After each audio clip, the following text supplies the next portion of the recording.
आज की कहानी का नाम है डरावनी काली रात।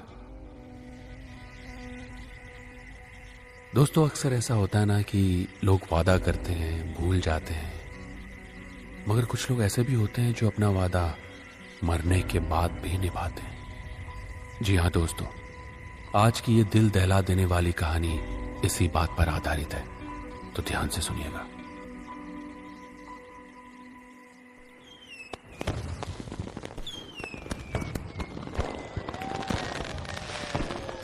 उलगा मनाली में बसा एक आधुनिक कस्बा जो ऊंचे ऊंचे पहाड़ियों और घने जंगलों से घिरा हुआ था।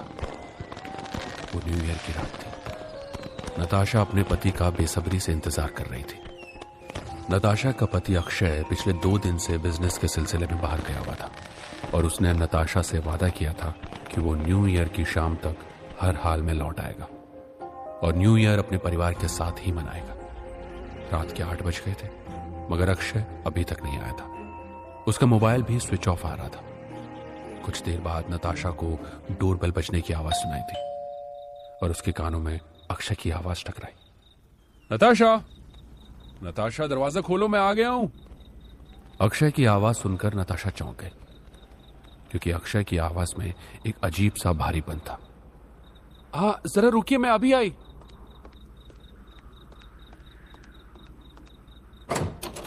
नताशा ने देखा बाहर बर्फ गिर रही थी और अक्षय बाहर खड़ा उसे अजीब सी नजरों से घूर रहा था। अक्षय को अपनी तरफ इस तरह घूरता देख नताशा को थोड़ा तो अजीब लगा और फिर उसे अजीब सी गंध आई। वो गंध अक्षय से आ रही थी। अक्षय सीधे कदमों से अंदर आ गया और सोफे पर बैठ गया।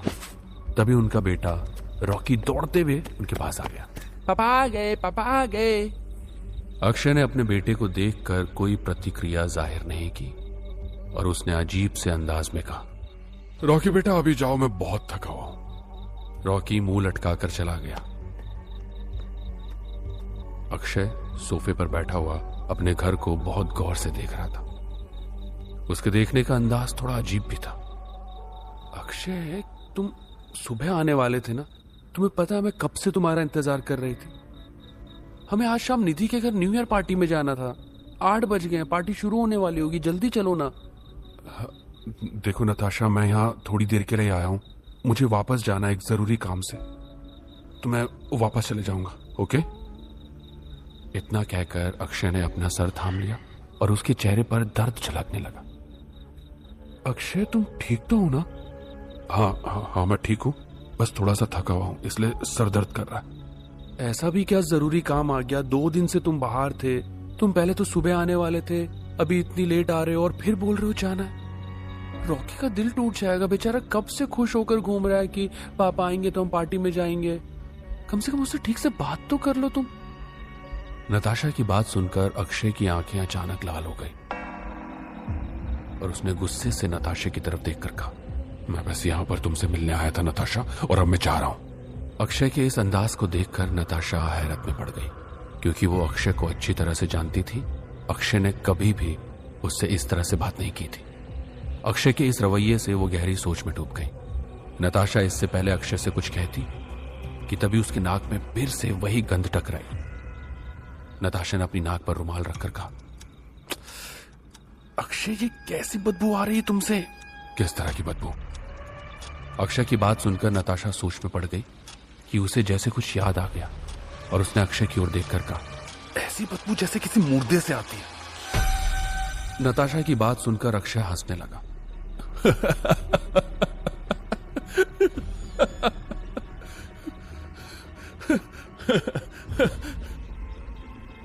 मगर नताशा ने यह देखा कि उसकी हंसी में भी एक दर्द था, जैसे कि उसे बहुत ज्यादा तकलीफ हो रही है। बस बहुत हो गया अक्षय, और मुझे लगता है तुम्हें ना गर्म पानी से नहाना चाहिए, अपने माइंड को थोड़ा रिलैक्स करना चाहिए, और तुम्हें अभी कहीं नहीं जाने की जरूरत है, ओके? थोड़ा रिलैक्स करो, तुम सुबह जाओगे। सुबह तक मैं वापस आ जाऊंगा नताशा, ये मेरा वादा है।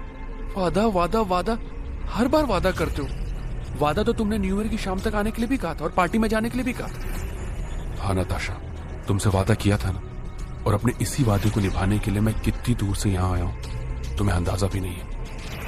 ये कैसा वादा किया? आए और चल दिए? वादा तो तुमने ये भी किया था कि न्यू ईयर साथ सेलिब्रेट करोगे और उस पल को यादगार बनाओगे। नताशा की बात सुनकर अक्षय ने अजीब अंदाज में नताशा की ओर देखकर कहा, मेरी बात का यकीन मानो नताशा, तुम इस न्यू ईयर को जिंदगी भर नहीं भूलोगी। तुम्हें हमेशा ये न्यू ईयर याद रहेगा। इतना कहकर अक्षय उठ खड़ा हुआ और उसने नताशा की तरफ देखकर अजीब अंदाज में कहा, मैं चलता हूं नताशा।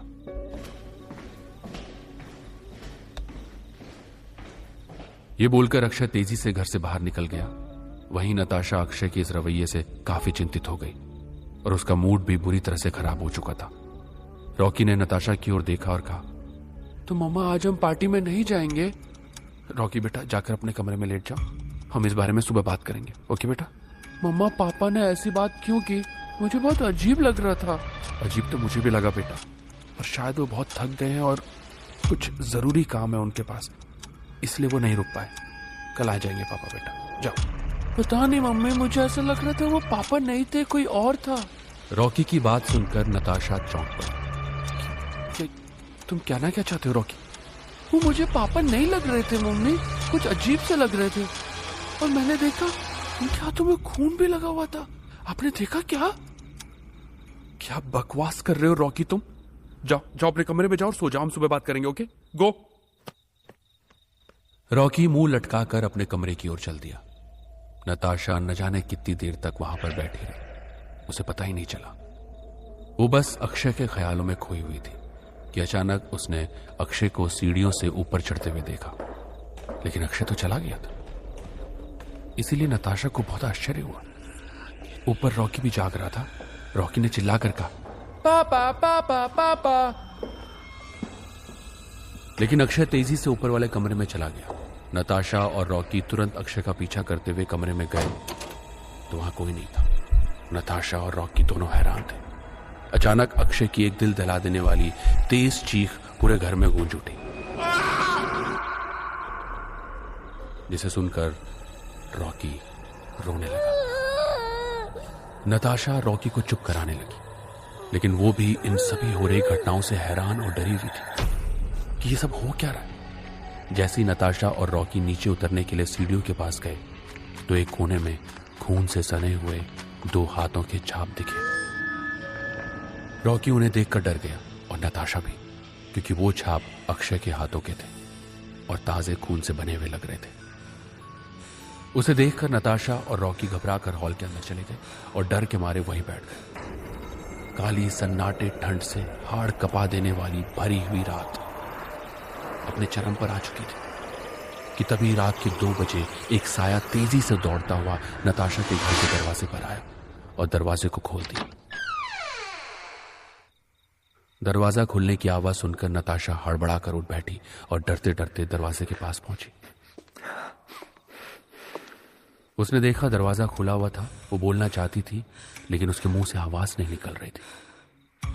लेकिन बड़ी हिम्मत करके नताशा ने कहा, कौन है? नताशा की आवाज पलटकर नताशा के पास ही आ गई। फिर उसने दरवाजा बंद किया।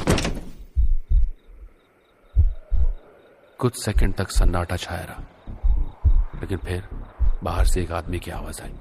नताशा उस आवाज को पहचानती थी। वो आवाज अतुल की थी, जो अक्षय के ऑफिस में काम करता था। मैडम प्लीज दरवाजा खोलिए, मैं अतुल। नताशा उसे जानती थी।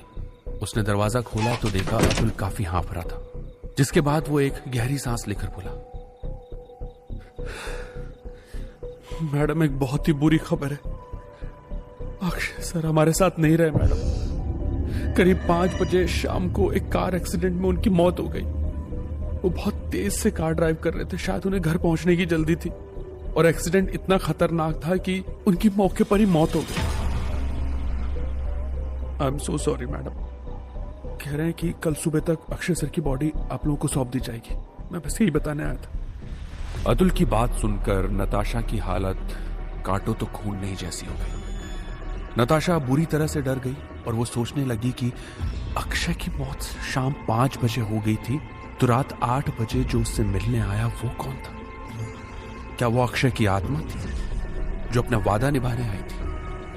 नताशा के कानों में अक्षय की आवाज गूंज उठी। तुमसे वादा किया था ना, और अपने इसी वादे को निभाने के लिए मैं कितनी दूर से यहां आया हूं तुम्हें अंदाजा भी नहीं है। तो क्या वो अक्षय की आत्मा थी? नताशा इस रहस्य को आज तक नहीं समझ पाई। अगर अक्षय ने मरकर भी अपना वादा निभाया है तो नताशा के लिए उसका ये वादा काफी खौफनाक वादा रहा। और जैसा कि अक्षय ने कहा था, नताशा आज तक उस न्यू ईयर की रात को नहीं भूल पाई।